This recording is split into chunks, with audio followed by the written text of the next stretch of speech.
ladies.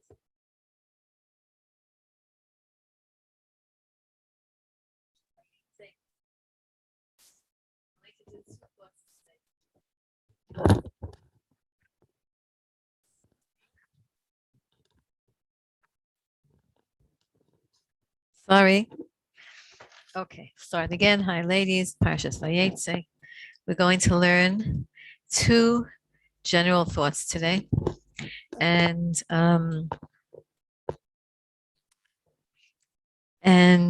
maybe if we have time, we'll go into each one of them. 2 thoughts. The first thought is about dreams, and the second thought is about Rochel and Leia. 2 completely different topics, but they're both in our Parsha. You know that Yaakov Avinu's midah is emes. It's perfect balance. So when we talk about the elements, we know that chesed is water and air, and gevura, chesed is Avraham Avinu, water and mostly water, a little bit of air, and gevura is Yitzchak Avinu, fire with a little bit of earth. Because fire needs earth. Fire needs, in order for fire to burn, it needs a wick. It needs something to burn. It needs fuel. That's the earth. So that's why fire is primary, working on earth, and chesed is water. Generally, it's that concept of no boundaries. So air has water in it, water has air in it, so they both go together. But Avraham Avinu's midah is water, Yitzchak Avinu's midah is fire. Each has a subset, and they all meet in Tiferes, which is Yaakov Avinu. Yaakov Avinu is perfect balance, and so one of his midos is emes, truth, perfect truth. And we see that was a big challenge for him because he had to so many times in his life deal with untruths. Like he had to stay 20 years with love on the biggest crook, the biggest swindler in the history of the world, and he had to live with him for 20 years. You know how it is when you're in someone's house. Let's say you go for Shabbos or you go away to whatever, you go visiting, and they give you a place to stay someplace, and where you're staying is uncomfortable for you. Let's say you feel the energy is just not good for you and it's uncomfortable. And so could you imagine, and you're trying to, you can't wait to leave. Yaakov Avinu voluntarily went to a place of the opposite of his own nature. He went to a place of sheker, charan is sheker, and he had to live there for 20 years. Now he had not just live there and be a hermit, but he had to interact with Lavan and all of his friends, and he had to rescue his wives, rescue Rochel and Leia, and then Bilhah and Zilpah, and he had to build the Jewish people. Why did Yaakov Avinu, just parenthetically, why did we have to be born? Most of the Jewish people were born in Chutz La'aretz, right? That's because we had to survive. We had to have the ability to survive Chutz La'aretz. Only Binyamin was born in Eretz Yisrael, but he was born and his mother passed away. Rochel and Leia passed away. So everybody had a Maila and a Chisaron. The Maila, the advantage of Binyamin is he was born in Eretz Yisrael, very holy. But he didn't have, his mother died, so he never had that mother, that biological mother figure. And everybody else was born in Chutz La'aretz. Okay, so also interestingly, Yaakov Avinu we know that he was for many years in the yeshiva of Shem Va'ever, right? 14 years in that yeshiva. After his mother sent him to get married, he delayed for 14 years, went to Shem Va'ever. He hermited himself. He buried himself there. He just learned and meditated. And why, and then he had to go. So it wasn't like he was coming from a mediocre kind of a life to a horrible Lavan experience. He was going from the highest possible environment, Yitzchak's house, Yitzchak and Rivka's house, and then Shem Va'ever, and he had to go to Lavan. What a difficult test that was. Yaakov Avinu, for those people who think that they're getting tested because they're bad, just, which is so not a Jewish concept. But look at Yaakov Avinu. He was the one who created Klal Yisrael, and he had test after test. Yosef HaTzadik also, test after test. David HaMelech also, test after test. Challenge after challenge, difficulty after difficulty. And they just kept going. They just kept marching on. They just kept going. Hashem, if this is what you want, Emunah 101. Hashem, if this is what you want, if this is what I need to go through, I will go through it. I will do this. We don't understand why we need to go through stuff, but we do, and we march on. We just march on, and we do the best that we can. So in our Parsha, Yaakov Avinu was dreaming. The beginning of the Parsha, he has that famous dream of the ladder, and the end of the Parsha, he has a famous dream where Hashem says to him, "Don't worry, it's time to leave Lavan's house. 20 years passed between the beginning of the Parsha and the end. Leave. Eretz Yisrael is yours. You're going to create a nation from the children that you have." You know that it was known in ancient times, the number 12 sons was a known thing. That's why Yishmael has 12 sons and Esav had 12 sons. And all of the different kings tried to establish kingships on 12 sons.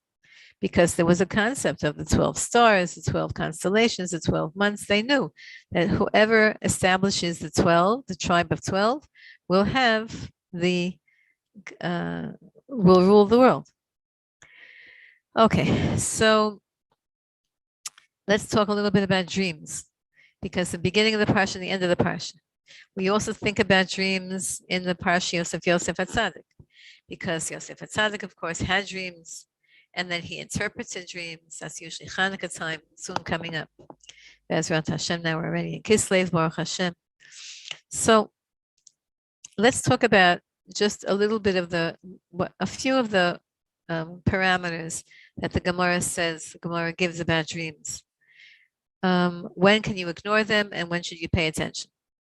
So we learned in Derech Hashem that dreams, when a person dreams, what does it signify? A person dreams when part of their soul detaches from their body and is allowed to wander and take a walk in the place in a higher dimension, whatever that higher dimension is called, whatever world is called, doesn't matter what to call worlds. And the soul actually perceives and sees things, meets people. When people say that they saw someone who passed away come to them in a dream, that's not really what happened. What happened was that they left their soul, part of the soul, a little piece of the soul leaves the body and is allowed to wander in the heavenly realms. And the soul who wants to meet them, of a person who passed away, let's say a relative, goes to meet them in that neutral area. So the soul is doing something. There's something going on with the soul when it dreams, when a person dreams. But there are certain times, the Gemara says, where you can disregard a dream, that it's not really significant and the soul is not really wandering in the higher spheres, but rather the soul is actually attaching, not the soul, the mind is attaching to the koach hamadame, the imaginative agent, the imaginative construct in the brain. We all have right brain, left brain. Different parts of our brain accomplish different things. We have an imaginative faculty that you can access right now. Just imagine right now that you're, at the Kotel, best place. Even better, imagine you're in the Beis HaMikdash and you're inhaling the Ketores and you're watching a korban and you're getting purified. We could use the power of our imagination. The Baal Shem HaKadosh says where you are, where your mind is. That means that the koach hamadame, the power of imagination, is one of those kochos that's very neutral, and you can guide it either to holy or to the unholy, or to the imagination of nothingness. So the Gemara says like this: when is it a place of nothingness where you could just ignore? Most kids have dreams that they can ignore. Why? Because a dream is very much, the brain is very affected by the different chemicals in the body, right? The brain itself has enzymes, there are different chemical components in the brain and there are different chemical components that a person can introduce into their body that will trigger the brain and that will trigger certain parts of the brain, that will fire up certain parts of the brain. When people take hallucinatory drugs, the Native Americans, all the indigenous people know exactly which plants to pick and to exactly how to prepare them. to make a hallucinatory smoke pipe, whatever. So we try to stay very far away from that. But there's such a concept as you can take a chemical into your body and it can actually make you feel that it can make you think certain thoughts. So the Gemara says that if you eat a heavy meal right before you go to sleep, and then you proceed to dream, basically ignore the dreams, because what's happening in your body is that your body is you're not supposed to eat before you go to sleep a heavy meal. A snack, okay, whatever, fruits. But a heavy meal and then right away go to sleep is not a good thing. Because in the body, which instead of healing itself overnight, which is what the body is supposed to do, instead of doing that, the body is busy first digesting food. And when the body digests food, it needs to release digestive enzymes. And these digestive enzymes, because you're lying down, you're prone, you're lying. So it's not like when you're sitting up. When you're sitting up, gravity keeps the digestive enzymes in your stomach. When you're lying down, the digestive enzymes can actually travel and can affect your brain. That's what the Gemara says. So if you've eaten a big meal like Friday night, we all eat Friday night big meals and we usually conk out. So basically, interestingly enough, you can ignore dreams from Friday night. Why? Because they're probably a result of, even though you might think Friday night is such a holy night, and it is, but the dreams that we dream Friday night, certainly in the beginning of the night or the middle of the night, are, they're not significant. So if you get a dream in the middle of the night on a Friday, in the beginning of the night or the middle of the night on a Friday night, after having gone to sleep on a very full stomach, and it tells you, take a job in Madagascar, basically ignore that dream. It's nonsense.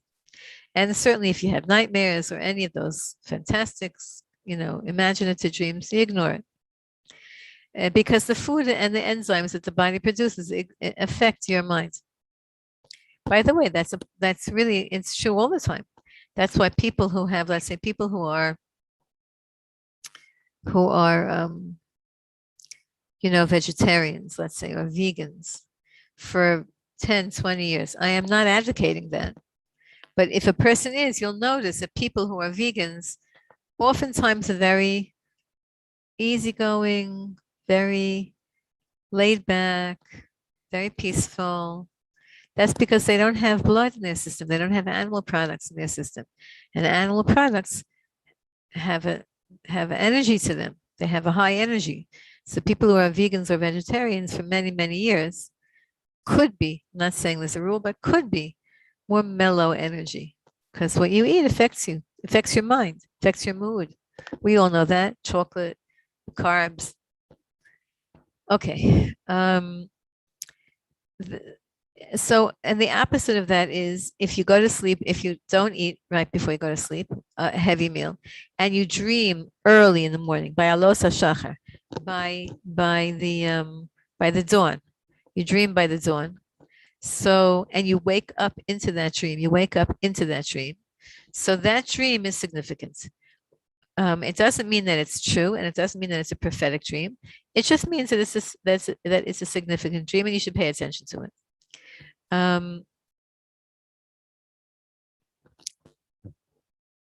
How does one know if it's a prophetic dream? So nowadays we don't really, there are people who have predictive dreams. They dream something and it comes true. And unless you're a prophet or a prophetess, unless you're incredible Talmid Chacham, so oftentimes, in my experience of listening to people, talking to people, etc., the dreams that you have that are predictive, that actually come true, I think that those dreams are one of the things that they are. One of the ideas that's given over is that it's Hashem just giving you a hug and reminding you that you have a neshama, that you have a soul, and that this soul is potent, and the soul hears, and the soul exists, and the soul, people forget that they're a soul. People just get so bogged down with their body and the body functions and the body's needs and the needs of the society and the family, etc. They forget that they're a neshama, that they forget that their primary being is a neshama. It says in the Mishnah Pirkei Avos, it says that when a person takes upon himself all Malchus Shamayim, or the all of Torah, the the unique quality of only living for God, if a person has that mindset, then Hashem removes from them the all of derech eretz, that their physical needs are taken care of for them. There are people who live like that. You know, they live only for Klal Yisrael, and they only live for Hashem. They don't pay attention. They don't. Their whole purpose of life, they evaluate every single machshava, dibur, mas, every single thought, feeling, and speech and action. They evaluate it on: is this going to bring Hashem kavod? Is this going to mamlich Hashem? Is it going to honor and testify that God is the King, or not? Is it going to help Jews or not? That's how every single action that they do. Is it the Torah or not? We try to do like that as much as we can, whatever percentage of life we're living l'shem shamayim. Hashem removes from us in this generation the yoke of the physical world.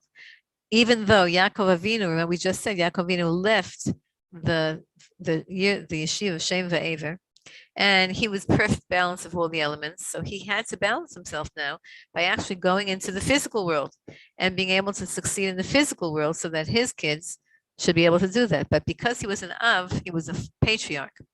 Because he was an Av, he had a whole different mazel than us. We, the Mishnah says, the more we are l'shem shamayim, the more we're able to devote ourselves to l'shem shamayim, and everything else sort of gets taken care of for us. I know people who are like that. Their whole life is for Klal Yisrael.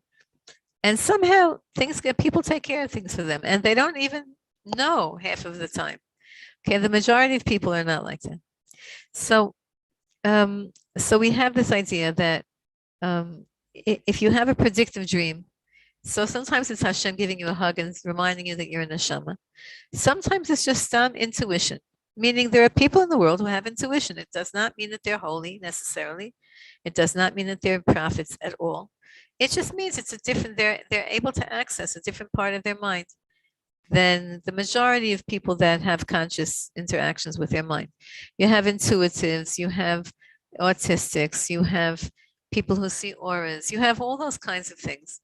And that is not a testimony to the level of holiness in that person, or the level of how much that person serves Hashem. So don't get, especially in this generation, as we're coming closer and closer to real prophecy, as we come closer and closer to the Beis HaMikdash, more and more people are going to become more intuitive. And you have that, as you know, and I'm sure all of you have people that you know who will say that they see things, whatever. Okay, so the dreams that you're going to pay attention to are early in the morning, that you wake up into it, and that you're feeling half asleep, half awake. You can't yet open your eyes. You can't even open your mouth to say Modani, and you're in a dream, but you know that you're awake. That twilight stage, that's the dream that you should pay attention to. And actually, if you can catch it, and if you're strong in your mind, then you can actually direct the dream the way you want it to go. So, and even though you know that while you're dreaming, you know that you're already directing it. It's not just happening to you. You're not viewing it, but you're actually participating and creating a dream, even though you know that. So it's not 100% a dream.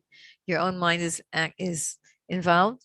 Nevertheless, you are allowed to do that, and that's the first level of dream interpretation, when you're actually trying to force, so to speak, a good outcome in your dream. So you'll pay attention to that. A dream that you have early in the morning that upsets you, you immediately, when you get up, you give tzedakah, and you say tzedakah tatzil milaves, and that's it. If you want, you can fast. Nowadays, the Baal Shem HaKadosh doesn't talk about fasting. So how do we fast nowadays? 1 hour of no internet, 1 hour of pushing off breakfast for an hour, 1 hour of no lashon hara. Make a mishmeres, make a time, whatever you like to do. Whatever makes you comfortable, for 1 hour, the day that you had that uncomfortable whatever, 1 hour of any kind of a fast.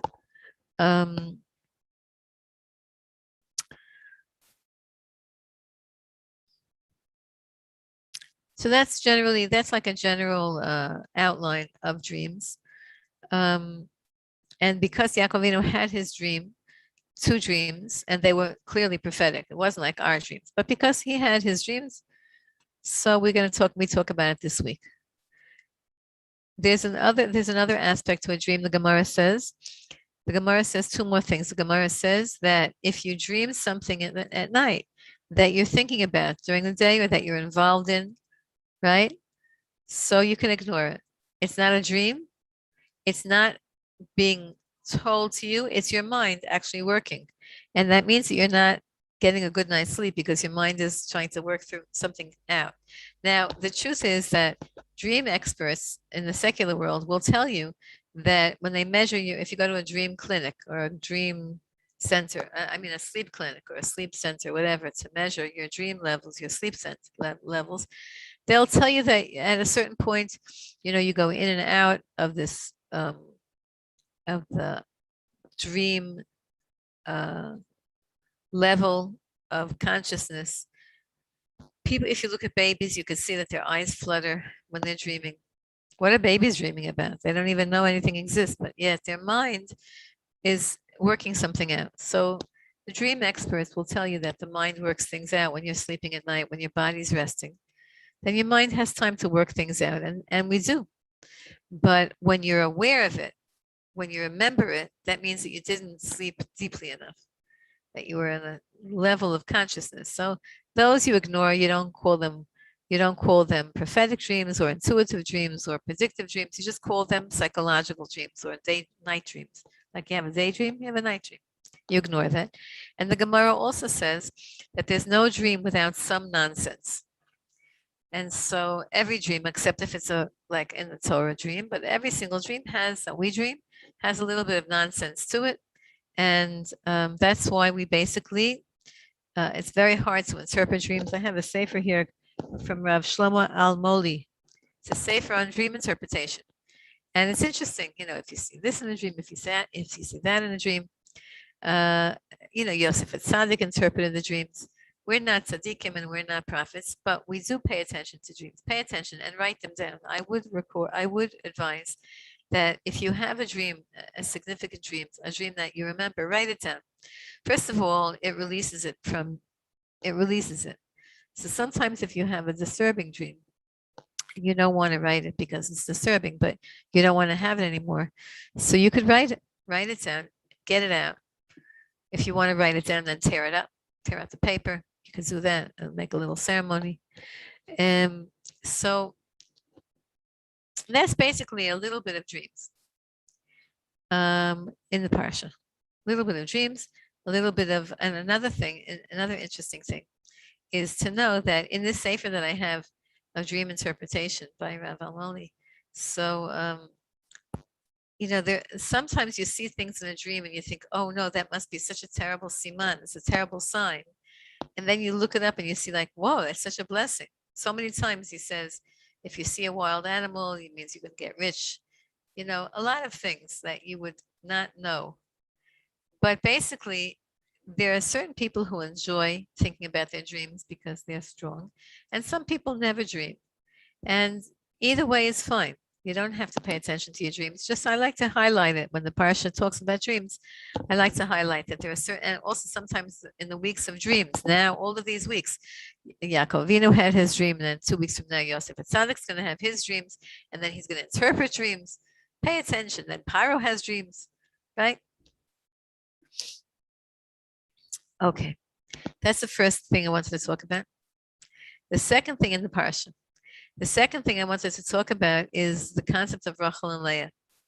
So it's a topic that has fascinated me because my name is Rochel, and there's a lot of people in my life named Leia, and there are lots of Rochel Leias. And I actually met a girl now. Her name is Leia Rochel. I never met a Leia Rochel in that order. Usually it's Rochel Leia, and the reason it's Rochel Leia, even though Leia Imenu was older. But it just sounds easier. The Rochel, the end of the Lamed of Rochel starts with the beginning of the Lamed of Leia. So it's easier, it flows. But I actually met this year a Leia Rochel. I have to get to know her. One of my students. I have to get to know her a little bit more to see what her nature is. But Reb Tzadok from Lublin has an amazing sefer called Takanas HaShavim. This Sefer has fascinated me for the last, 30 years. And I can't say that I understand it now more. I'm looking at I have two copies of it, my old copy in Rashi script and my more newer copy. And so Reb Tzadok, so he was an amazing thinker. It's like the silliest way to say it for somebody. He was a genius, a super genius. I once spoke to Rav Chanoch Ben Arza. Oh, that was his name, Ben Arza, right? Let's see if he published this. Let me just see if he was a publisher here. It doesn't say. Rav Chanoch Ben Arza is a son-in-law of Rav Kitov. I'm sorry, could you just repeat the name of the Sefer? Yeah, Takanat HaShavin, or Takanas HaShavin, by Reb Tzadok. They don't have it in English. Reb Tzadok was not he didn't have an editor. I think that his pre-Tzaddik, his Chumash Parsha talks were written by students of his.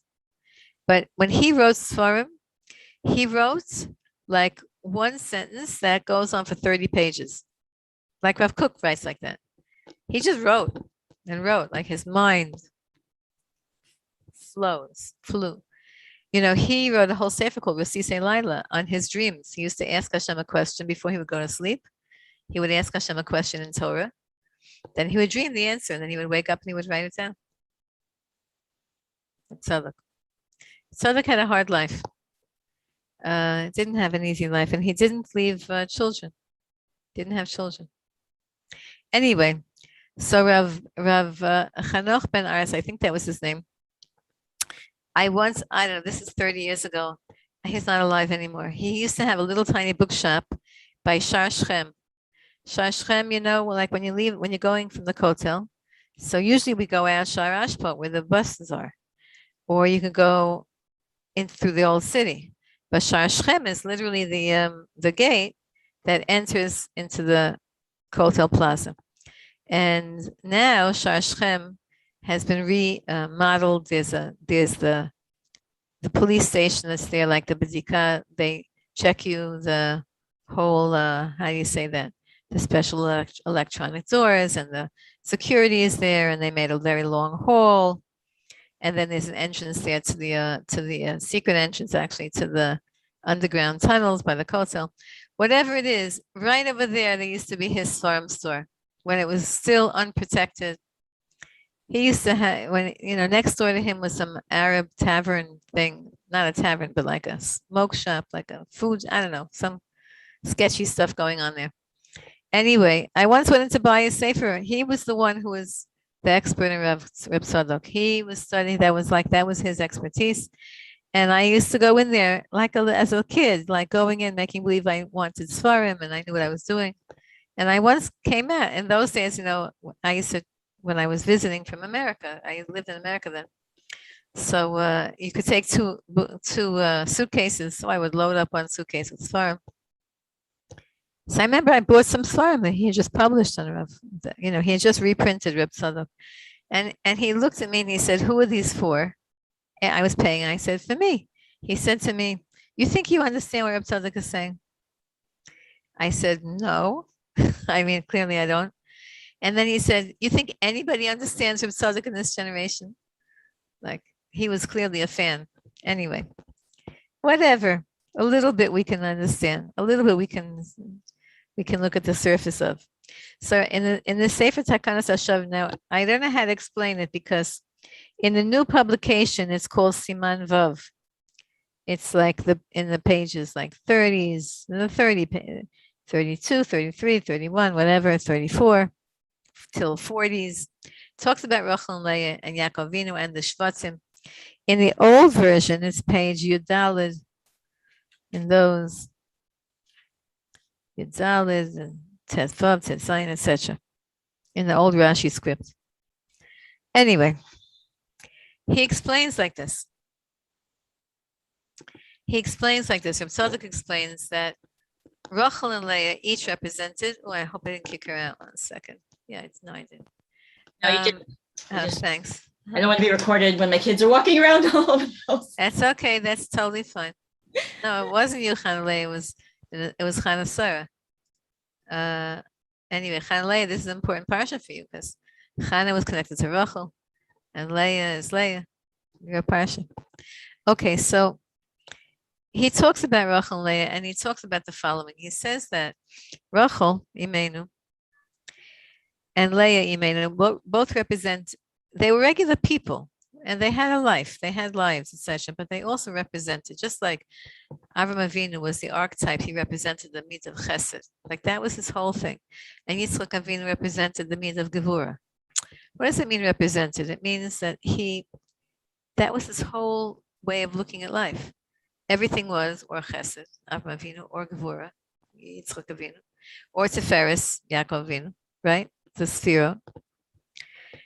But they were people with lives. Yaakov Avinu went to sleep. For the first time we see in this parsha, he went to sleep. How is it, that people? He says that he didn't sleep the whole time he was in Shem Va'ever. He didn't sleep. What does it mean? He didn't sleep. You have to. Your body can't say it like you sleep. It means he fell asleep, then he woke up again. He didn't go into bed. He didn't get ready for bed. Brush his teeth, wash his face, put on pajamas, say Kriya Shema. He didn't do any of that. He conked out wherever he was. Like David HaMelech, same thing. How Yaakov Avinu did to David HaMelech, he inherited, he gave it to David HaMelech. So, and now he comes to, as soon as he's leaving Eretz Yisrael, going to get a wife, he falls asleep. It's like he was getting like a preview of what's life going to be like. You're going to have to sleep. You're going to have to water sheep. You're going to have to, have kids, raise kids, deal with Lavan. He had to do all that. Just because we should be able to do it. Anyway, so to Rochel and Leia represented things. They represent. So for those people who ever saw that in the Siddur something called Tikkun Chatzos. So Tikkun Chatzos is the repair of the. How do you explain that? Tikkun is a repair to fix something, and Chatzos could either mean Chatzot, Chetzi. It could either mean midnight. It also means Chatzot Yom. It could mean also noon, but mostly it's called midnight, or to cross over. Lachtzot Kvish here in Israel means to cross over. To cross over a street. Chetzi means half. Until Mashiach comes, Hashem's name, so to speak, is half. It's not complete. Our relationship with Hashem is half. It's not complete. So Tikkun Chatzos is a prayer that we say to try to resolve the half, the incompleteness of this world. So Rochel, Reb Tzadok tells us, the Torah tells us that Rochel was beauty and that Leia's eyes were tender. So Reb Tzadok explains, and it's coming from the Zohar Kodesh, explains that Rochel represented the way of serving Hashem that is in a revealed way very beautiful. And Leia represents the way of serving Hashem that is hidden and not understood. That's what the Parsha talks about. What does that mean? So what are the revealed ways of serving Hashem? What's the Olam HaNigaleh, or the Alma Disgalia in Aramaic? Ha'olam HaNigaleh, the revealed world. So when you go and you see somebody crossing an old lady the street, here in Israel, we also have crossing the kids the street. The kids will stand on the street until an adult comes and crosses them. If you see somebody doing a chesed, if you see somebody giving charity, you see someone learning Torah and davening with, energy. You see somebody, healing someone else, giving a nice word. You see a beautiful behavior of generosity of spirit, of generosity of self. And everyone would acknowledge that, even the non-Jewish one would acknowledge that this is righteous.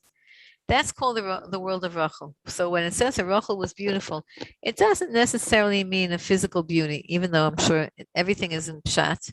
So yeah, she was physically beautiful, our grandmother Rochel. But also her behavior was incontroversial, I can't remember the end of that word. And completely acceptably beautiful. How she behaved, how she was. And she represents the idea of living a life of outward. It's not that it's superficial. No, it's very, very beautiful, but also very noticeably beautiful. Let's say you have a teacher who is incredibly charismatic and successful in that whole world. That's the world of Rochel. You have a person who's not shy and who'll get up and who'll get everybody to dance at a wedding and who'll make shtick. And, the person who makes everybody sheva brachas and who has an open house, that kind of stuff. That's called the world of Rochel. Also,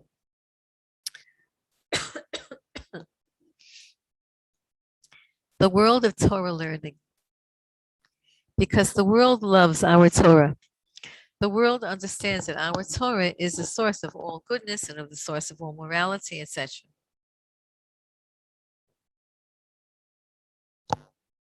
So the world of revealed good, that's called the world of Rochel. What about the hidden world? The world of mysticism, the world of meditation, the world of inner prayer, the world of secret, the secret world of the soul. That's the world of Leia. The Amadiskasya, the hidden world, the Olam Hakasui, the hidden world, the spiritual world. Rochel Imeinu represented the outward world. Leia Imeinu represented the spiritual world. And that's why it says that Leia's eyes were tender. Because when you look at someone who's not involved in the physical world, you look at a spiritual person, they're not wearing the fancy clothing. They're wearing biblical clothes. They're not wearing high heels and, having a full face of makeup. Not to say that that's bad, but that's Rochel Imeinu's type. The Leia Imeinu type is very hidden tzaddikim. Look at Yosef Atzadik and look at David HaMelech, right? Those were the stars. The star of Rochel Imeinu's life was Yosef Atzadik and also Binyamin Atzadik. And the star of Leia Imeinu's life was Yehuda, David HaMelech, Mashiach ben David. So Yosef Atzadik tells us he was very good looking and he was always curling his payas. And, everybody loved him and he was wearing those beautiful clothings and all of that because he was Rochel's son. David HaMelech, totally misunderstood. His whole yichus was crazy, the way he came into the world. All of the stories of the way that King David was born and his genealogy from Lot and Lot's daughter, and then Yehuda and Tamar, and then Yishai and his wife, what was her name? Yitzevet, and then David HaMelech and Bathsheba, Shlomo HaMelech, and all of the princesses that he married. It's such a messed up looking story. It doesn't look good at all. And yet Hashem hides the holiest things in the most unassuming packages. That's the world of Leia. It does not mean that you're one or the other. We are all both. We're the children of Rachel and Leia. We're not, even though my name is Rachel and your name is Leia, doesn't matter. We're all a combination of all of these things. But there are two ways of serving Hashem, the revealed way and the concealed way. You have certain tzaddikim who are hidden. Why are they hidden? Because that's the nature of their soul, is that they don't want to be revealed. They're doing their work, and no one has to see, only them and God. And there are certain tzaddikim who there's a line outside their door for 4 hours, before they have Kabbalah Kahal. Those are the revealed tzaddikim. And they have to do their work of helping people and advising people and etc. So that's Rochel, a little bit about Rochel and Leia. Just to think about them. to think about what they went through, to think about their righteousness.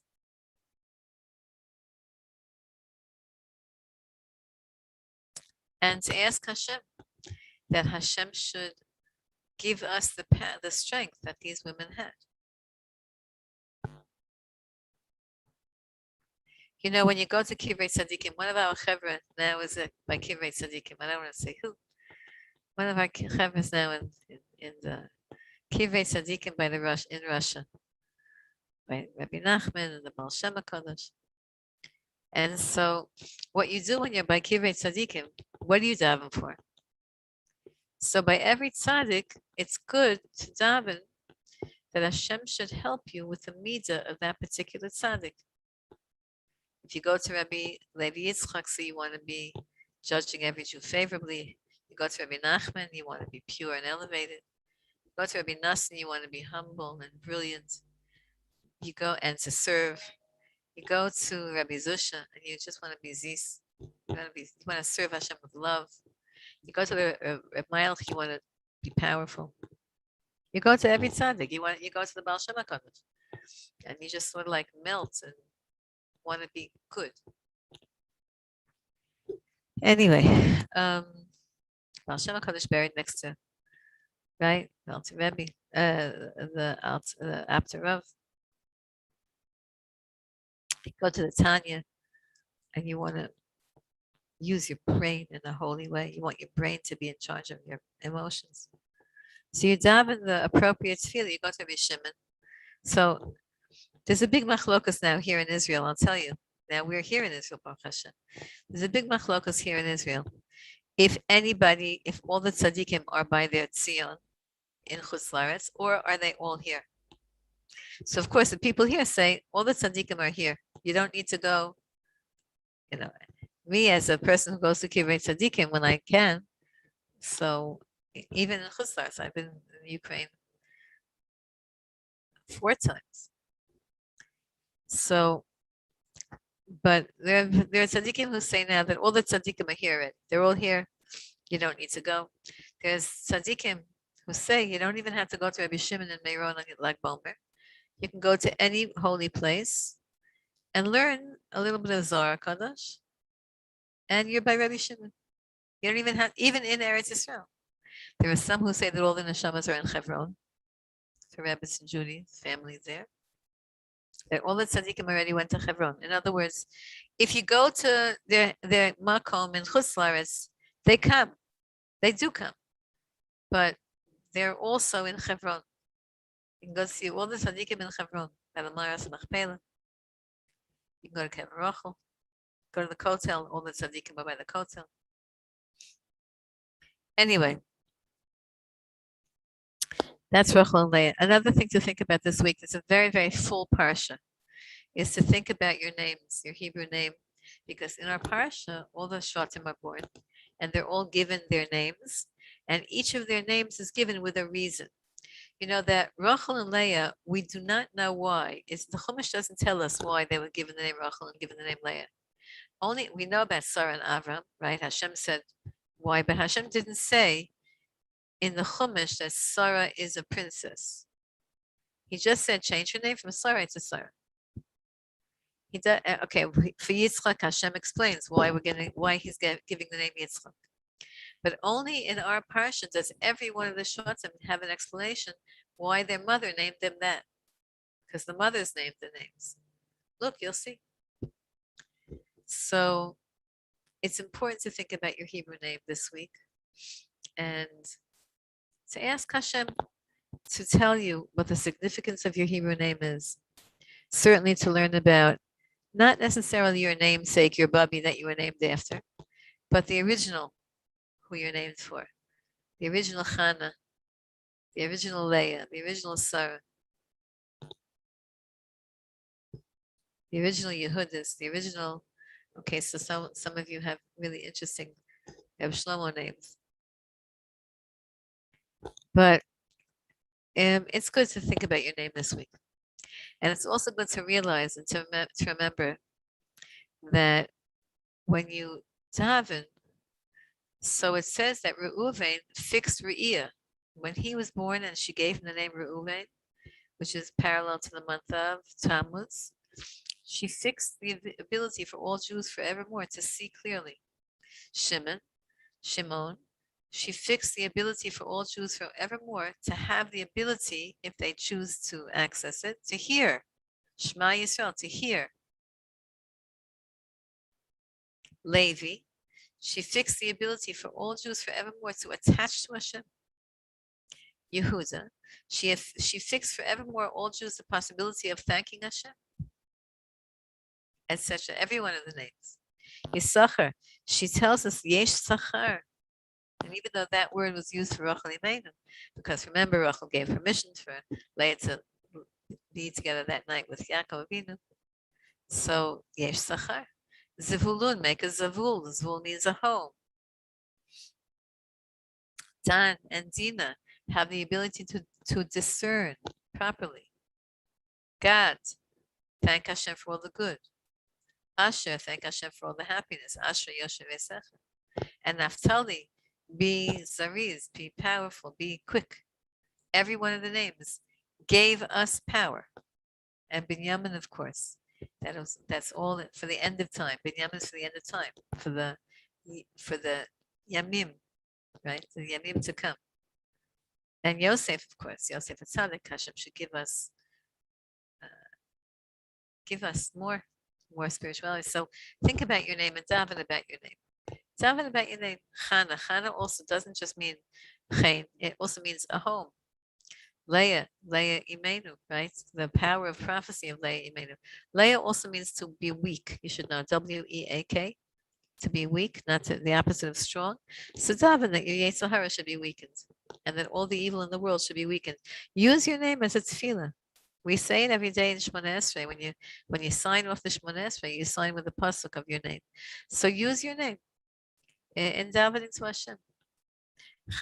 Sarah, we know Sarah is a princess. So make sure the Jewish people, all the Jewish women feel when you daven about your name. So you make sure that all Jewish women should feel elevated, should feel royal and dignified. So many girls have such a hard time with the way they dress. It's such a crazy, it's hard. So daven for those girls who have a hard time feeling like a princess and dressing like royalty. And even though the royal families by the Goyish world, they don't dress tsanua, but the idea of dressing in a dignified way, in an uplifted way. Use the power of your name. Judy, I forgot your Hebrew name. I'm sorry. What is it? If you want to tell me. I forgot. Okay, so that's a little bit of the Parsha, Vayetze.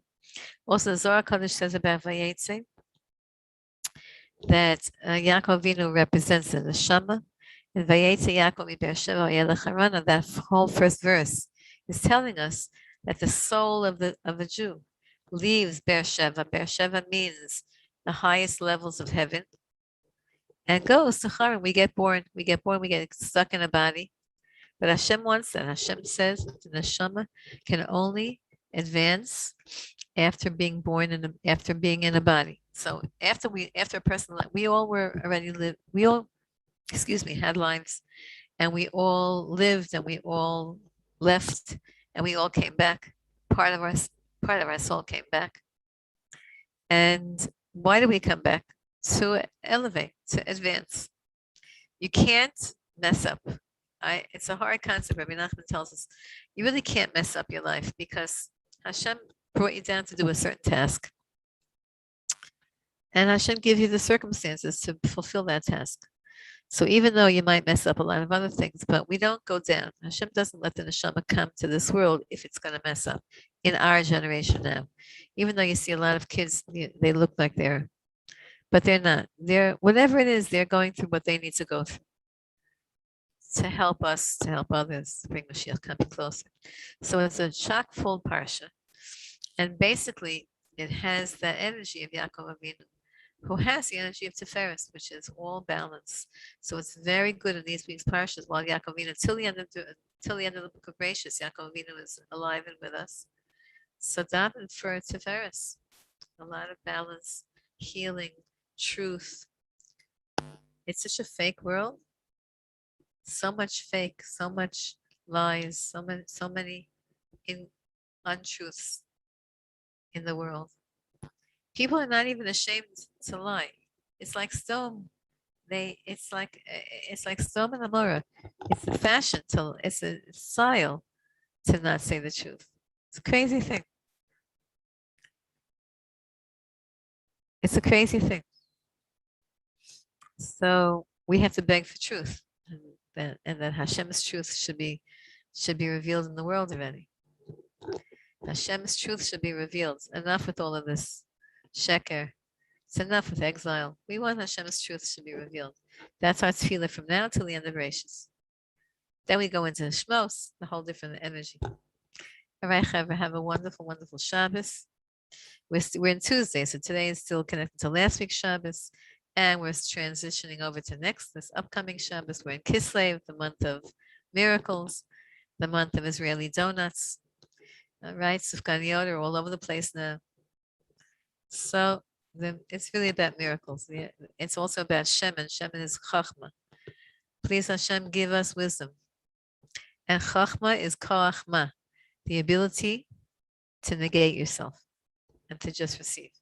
To receive and then to give.